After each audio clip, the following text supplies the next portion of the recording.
YSR Congress party అధినేత ఎవరు? జగన్మోహన్ రెడ్డి. పార్టీని పెట్టింది ఎవరు? ఆయనే. మరి ఆ జగన్మోహన్ రెడ్డే అవినాష్ రెడ్డి అనే అతన్ని కడప ఎంపీగా 2 సార్లు నుంచోబెడితే, మూడోసారి కూడా నుంచోబెడతానికి మొన్న కూడా నుంచోబెట్టాడు గదా! అట్లాంటి అవినాష్ రెడ్డికి టికెట్ ఇస్తే, లేదు ఆ టికెట్టు లాక్కోవడానికి వివేకానంద రెడ్డి ప్రయత్నిస్తే, దాంతో జగనే చంపేశాడు. అదే ఫస్ట్ అవినాష్ రెడ్డి చంపాడని చెప్పలేదు ముందు. జగన్ నుంచి వైఎస్ఆర్ కాంగ్రెస్ పార్టీ తీసేసుకోవడానికి వివేకానంద రెడ్డి సిద్ధపడితే జగన్ భయపడి చంపేశాడని ముందు. జగన్ చేతికి గొడ్డలిచ్చి జగనే బాబాయిని చంపేశాడని. ఆ తర్వాత అవినాష్ రెడ్డికి టికెట్ ఇస్తే అవినాష్ రెడ్డికి వద్దు, నాకు కానీ లేకపోతే విజయమ్మకి కానీ లేకపోతే షర్మిలకు కానీ ఇవ్వమని చెప్పేసి వివేకానంద రెడ్డి అడిగాడు. ఇది తెలిసి జగన్ మనసు మార్చుకుని టికెట్ కూడా ఇచ్చేసి పోయాడు. అది తెలిసి అవినాష్ రెడ్డి వివేకానంద రెడ్డి చంపాడు వాళ్ళ నాన్నతో కలిసి. ఇది రెండో కథనం. ఇవి రెండు మనమే వెళ్ళాం. ఈనాడు వెళ్ళింది, జ్యోతి వెళ్ళింది. ఈ రెండు అసలు ఏమైనా అర్థం ఉందా? టికెట్ ఇచ్చినోడు జగన్మోహన్ రెడ్డి. టికెట్ ఎందుకు వెనక తీసుకుంటాడు? ఇవ్వదలుచుకుంటే మొదటి బాబాయ్కి ఇస్తాడు కదా. రెండోది, విజయమ్మకి షర్మిలకి టికెట్లు ఇవ్వదలుచుకుంటే వాళ్ళిద్దరిని పోటీ నుంచి వద్దని పక్కన పెట్టిందో 2019లో జగన్మోహన్ రెడ్డి. ఇంకా వాళ్ళకి టికెట్ ఇవ్వడం గురించి మా బాబాయ్కి టికెట్ ఇవ్వలేకపోతున్నానని చెప్పి ఈయన కాపాడు. ఈవెన్ వైవి సుబ్బారెడ్డి కూడా టికెట్ ఇవ్వలేదు కదా 19లో. ఎందుకని? కుటుంబ పార్టీ అంటున్నారు, 14లో అందుకే ఓడిపోయామని.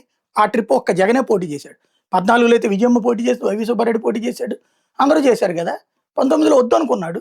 షర్మిల కూడా ప్రచారానికి దించలేదుగా 19లో. కంప్లీట్గా తనే ప్రచారం చేసుకున్నాడు పాదయాత్ర.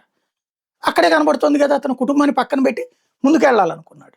కుటుంబం నడిపిస్తోంది అన్నటువంటి ఫీలింగ్ నుంచి పక్క వెళ్ళాలనుకున్నాడు. గెలిచాడు, సీఎం అయ్యాడు.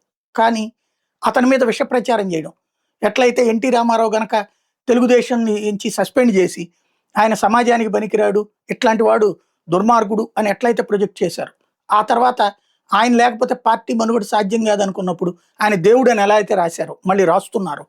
అలాగే నరేంద్ర మోడీని దుర్మార్గుడిగా చూపెట్టి టీ అమ్ముకోవడానికి కూడా పనికిరానోడు, ఆర్థికంగా ఎందుకు పనికిరానోడు, దేశాన్ని నాశనం చేస్తున్నాడు అని ఎలా అయితే ప్రచారం చేశారు, ఇవాళ అదే నరేంద్ర మోడీ అసలు దేశాన్ని అగ్రభాగంలోకి తీసుకెళ్లినవాడు, అగ్రరాజ్యంలోకి తీసుకెళ్లినవాడు అని ఎలా అయితే రాస్తున్నారు, అట్లాగే జగన్మోహన్ రెడ్డి అనేవాడు రాక్షసుడు దుర్మార్గుడు అని రాయడం, రాజశేఖర రెడ్డి అనేవాడు రాజశేఖర రెడ్డి దుర్మార్గుడు అని రాయడం.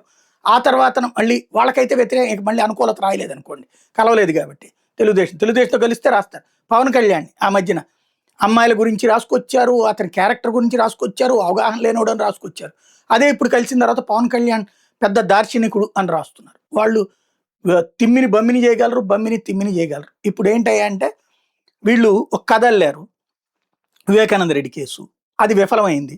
సిట్ ఎందుకు రాయలేదు, ఎందుకు కేసు కట్టలేదు అనేది ఇప్పుడు ఇవాళ ఈనాడు ఏడుపు. ఇద్దరు బాబాయిల కథలో కూడా సిట్లు లొంగిపోతున్నాయట. ఏ సిట్లు ఇవి? సిబిఐ సిట్లు. అదే మన రాష్ట్ర సిట్లు అయితే సిట్ అంటే సిట్టు, స్టాండ్ అంటే స్టాండ్, మనకి తోచినట్టు రాసేస్తారు. తిరుపతి లడ్డు విషయంలో కూడా దొంగ నాటకం ఆడారు. ఇప్పుడు పక్కన వీళ్ళదే చూడండి ఎంత కేటగారికల్గా డ్రామా ఆడతారో. ఓ పక్కనే తిరుపతి లడ్డూలో కల్తీ ఉందని నేను నివేదిక ఇచ్చింది, లేదని తప్పుడు ప్రచారం చేస్తున్నారు వీళ్ళే చెప్తారు. రెండో పక్కనేమో సిట్ అట్లా క్లీన్ చిట్ ఇచ్చింది, వైవి సుబ్బారెడ్డి మీద కేసు ఎందుకు కట్టలేదని వీళ్ళే చెప్తారు. క్లీన్ చిట్ ఇచ్చిందని వీళ్ళే చెప్తున్నారు, లేదని వాళ్ళే చెప్తున్నారు. వివేకానంద రెడ్డి మీద సిబిఐ కేసు పెట్టింది, వివేకానంద రెడ్డి కేసులో జగన్ని పట్టుకోబోతున్నారని వీళ్ళే చెప్తారు. ఇప్పుడు పట్టుకోలేదు, సిట్ వదిలేసిందని వీళ్ళే చెప్తారు. అంటే ప్రజలను ఎలా మోసం చేస్తున్నారు ఇక్కడ అర్థం కావాలి. ఇప్పుడు వైవి సుబ్బారెడ్డి నిజంగా చేస్తే నిజంగానే పెట్టేవాళ్ళు వాళ్ళు. ఇవాళకి కూడా లడ్డూ కల్తీ అన్నటువంటి కాన్సెప్ట్లో హ్యాండ్ పిక్ కలుపుతారు. ఎవడన్నా కామన్ సెన్స్ ఉన్నటువంటి వాడు మాట్లాడతాడా? పెనాయిల్లును పామాయిల్లు కలుపుతున్నారు. దాంట్లో కామన్ సెన్స్ ఉన్నాడు. అంటే ప్రజలు భక్తితో 5 ఏళ్ల నుండి తిన్నటువంటి ప్రసాదం మీద ఇంత నీచాతి నీచంగా అన్యమతస్తులు కూడా చేయలేదు దుష్ప్రచారం.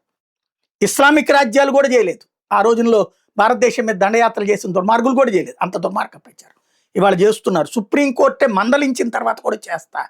అట్లాగా మేము రాసిన వార్తల్లాగా సుప్రీంకోర్టు సిట్ కేసు రాయలేదు. ఇదివరకైతే వీళ్ళు రాసిన వార్తలకు అనుగుణంగానే జగన్ మీద కేసులు పెట్టారు. అట్లాగే ఇక్కడ కేసులు పెట్టలేదని చెప్పేసి నెగిటివ్ వార్తలు రాస్తున్నటువంటి దుర్మార్గం. అంటే ఇక బీజేపీని టార్గెట్ చేస్తున్నారు అన్నమాట వీళ్ళు.